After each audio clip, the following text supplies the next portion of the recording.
Renault F1 veut rassurer McLaren après la casse moteur de Norris pour ne pas qu'une inégalité soit soupçonnée.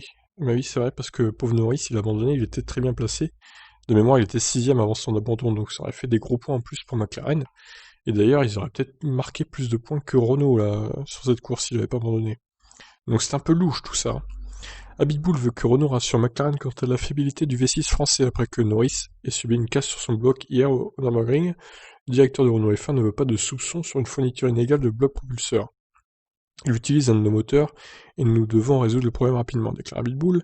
McLaren est l'une de nos rivales dans la lutte pour la troisième place, donc on ne veut pas avoir de doute sur le fait qu'on ne sert pas bien nos clients. Renault a signé son premier podium en F1 depuis près de 10 ans en Allemagne, et le premier depuis son retour dans la discipline en 2016. Alonso, qui pilotera pour Alpine l'an prochain, s'est montré très heureux, selon Abitbull. Il nous a parlé avant, pendant et après la course, il montre beaucoup d'intérêt et à mesure que nos performances s'améliorent course après course, il s'implique de plus en plus dans l'équipe. Nous avons déclaré que 2021 serait une année de transition de manière à être prêt à tout donner avec Fernando en 2022. Mais il a désormais le feeling qu'il peut accomplir quelque chose la saison prochaine. Cela me rappelle un requin qui mord lorsqu'il sent l'odeur du sang. Cette comparaison. Et oui, Alonso le requin, forcément. Perdant d'un pari qu'il a fait avec Ricciardo puisque celui-ci a fait un podium, et Abitbull rassure qu'il honorera son tatouage. Ah oui, la fameuse blague du tatouage, le pari. Le plus important est la taille, s'il n'est pas trop grand, le design importe peu, a déclaré le Français qui, selon les termes de leur pari, doit choisir l'emplacement et la taille et laisser le choix du design au pilote australien. Et oui, je pense qu'il s'y attendait pas à Abitbull à faire un podium dès cette saison avec Renault.